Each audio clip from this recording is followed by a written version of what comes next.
What is going on again, YouTube, my fellow constituents? It's the racist, toxic, masculine, humorous February 14th again. Sorry for the inconsistent upload, as I'm just getting back from a move. But we got some more BS to unwrap here. She-Hulk's an even bigger statement on toxic masculinity than Captain Marvel. You know, I never like to say that we're winning in the culture war, but we're not losing because of stuff like this. Let's get into this. As a avid comic book fan, former comic book fan, I only like the past stuff. This is atrocious. So let's unpack this, shall we? One of the most welcome aspects of Captain Marvel was how the movie signaled a major shift in the Marvel Cinematic Universe. A lot of people would argue was the shift from being good to being garbage. It pushed Brie Larson's Carol Danvers to the forefront as a true statement of female empowerment, making up for what was a series of male driven stories, as well as characters such as Black Widow being kept to the background. This helped the MCU embrace a new dimension, which is why characters like Kamala Khan and Kate Bishop can now flourish. Okay, let's take a minute to talk about that. New characters like Kamala Khan and Kate Bishop. You mean the ones that nobody cares about? If people can tell me what Kamala Khan can do without looking it up, I will be floored. Or you actually keep up with the source material. Um, hmm.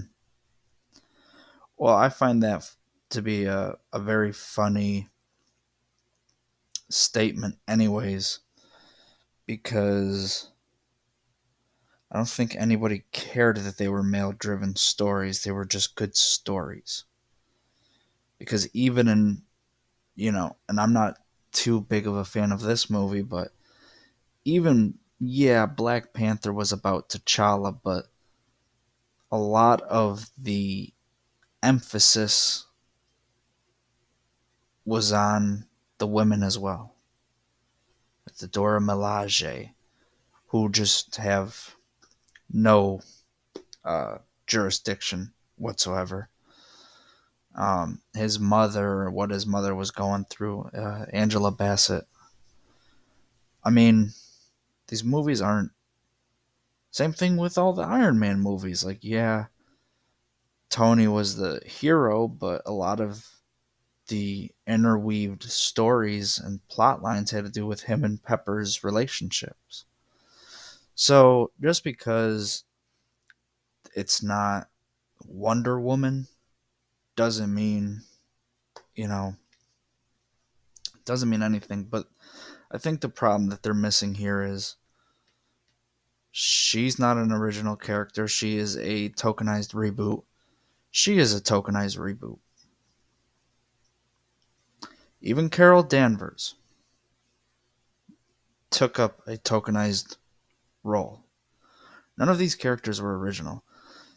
The only two are Black Widow, and ironically, here we have an ad for the Scarlet Witch, which they ruin her character anyways.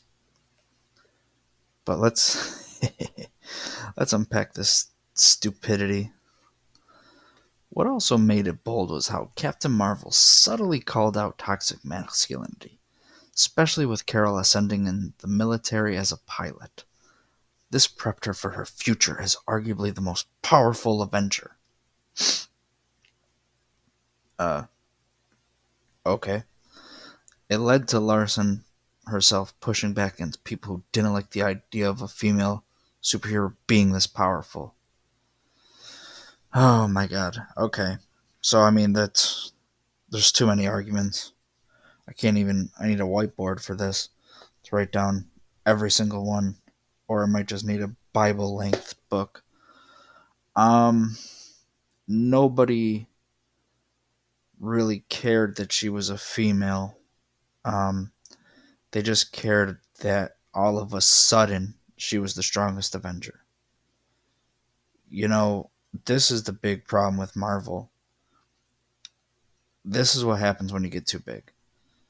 And I this is going to be a huge issue when it comes to the new Black Panther movie, which I'm not looking forward to that either because I think they're going to massacre my boy Namor, the Submariner.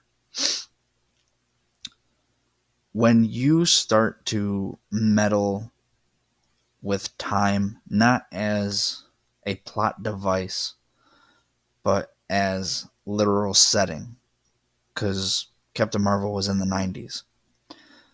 Now you have the question, where was Carol when Ultron was there? Where was Carol when Loki was there? Where was Carol with the Guardians of the Galaxy and Ronan getting the Power Stone? So this notion that it's because people hate her as a female is not even true or being that powerful, because if she is this powerful being, where was she during any of these events? Why were the Avengers even necessary? You know, and I know I could hear it in the back from the normies. Oh, but she was off planet. Okay, so were the Guardians of the Galaxy. So was Ronan, and he's a part of the Kree, and she fights the Krees.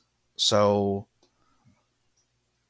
she didn't have any intel at all that he had this one of the six most powerful artifacts in the entire galaxy universe. Okay.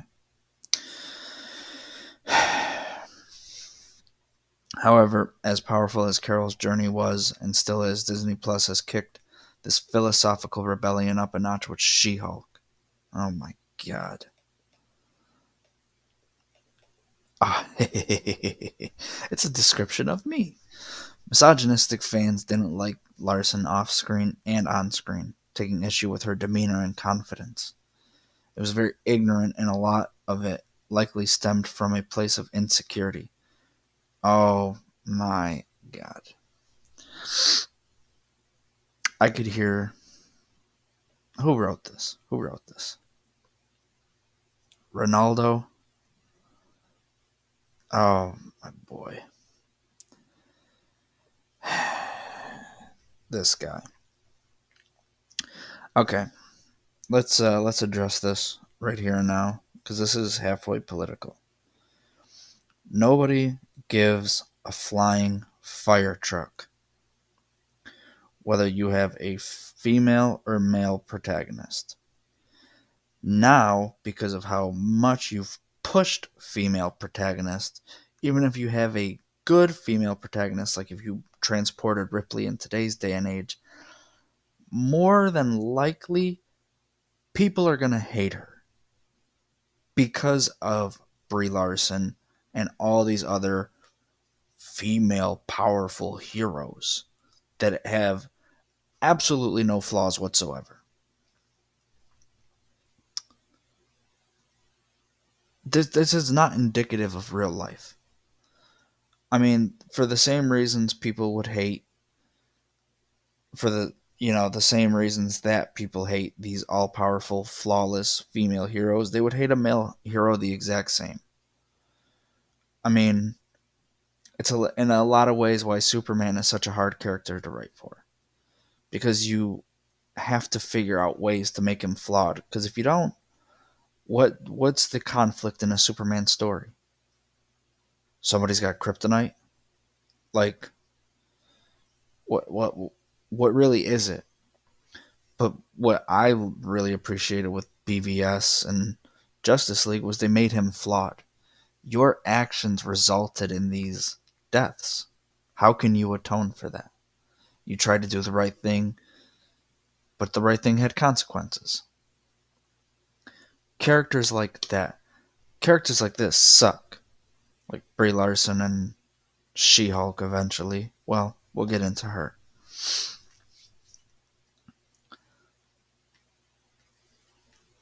Clearly, these naysayers didn't like someone other than the likes of Thor or Iron Man being the powerhouse. But still, Captain Marvel wasn't as direct as some claimed. Um, I disagree. I think most people would disagree. They call it the cockpit for a reason.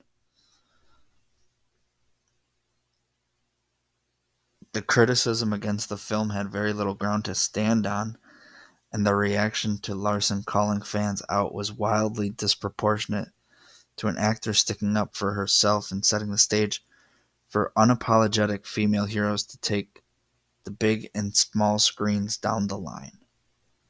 I don't even understand what your point is, Ronaldo. Here we go. Here we go. She Hulk, however, is a much more direct attack on toxic masculinity, which has riled a subset of the femdom again. Jen called out Bruce's controlling ways while also reminding him women are always hiding their anger due to misogyny they always face, whether it's out in the street or at work. This helped her channel her rage, proving she's a superior Hulk in an inspirational manner. Bruh. Huh? These people. I, how can we live in a world with these people? Like, this is why we need national divorce. This guy, go live in your studio apartment that's $4,500 in LA. I will gladly live out here in the boondocks of North Carolina. We have nothing in common. I don't even understand how that makes sense. That Bruce is controlling because in a lot of ways Bruce Bruce's whole character is predicated on losing control. And yeah, if you had this invincibly strong brute and you're like, "Hey, don't do that or it's going to piss me off." I don't think that's controlling. I think that's a very noble move. Thank you for letting me know so I don't get my face beaten into the ground. It's so stupid. Why do, why do these people even make money? This is why ANCAP speaking. We cannot we can't do this anymore. I'm not watching this show. I don't have Disney Plus anymore. I don't plan to ever have Disney Plus again. I don't want these people to have my money. Just like the CW, they're apparently operating at a loss because their properties are so garbage. And they push that feminist propaganda BS with Supergirl and all their talking points are hitting through those shows. It, the fact that Marvel is doing the same thing just with a higher budget, and I guess even more now, it's a slap in the face. It's not even subtle. Jessica Jones doesn't get this level of that. Jessica Jones to me, in terms of a female hero for Marvel, that series on Netflix is absolutely perfect, especially season one. That's how you tackle a flawed female character. She was brash, a drunk, always never coped with her problems, and yet she was still the hero. What is She Hulk fighting? Some guys that asked to keep her company. I do know that happened. She was gonna kill him. She was gonna fucking kick him. I don't get it. I just, and this is why we can't give him this right here. Is why we can't give him any more money. You gotta vote with your dollar. If you hate this stuff, stop seeing it. Get out. Don't even think about buying tickets. I don't care if you think it's going to be bad and you want to buy tickets to judge it. Don't buy them, because it's like not all press is good press, or you know how some people actually say all press is good press, even if it's bad press. Well, ticket sales follow the exact same thing. If you buy movies, if you buy tickets to a movie that you know is going to be awful, like Thor: Love and Thunder, they still have your money. Why are you even doing it at this point? You know what's going to be made. You know that this is going to be feminist propaganda cranked up to 11. Why are you still giving them your money? Why are you still giving them views? If you if these people at Disney and Warner Brothers really thought, "Wow, these people don't like our messaging," they would have already changed by now, because the flashback, the recourse has just been so rough. But it is what it is.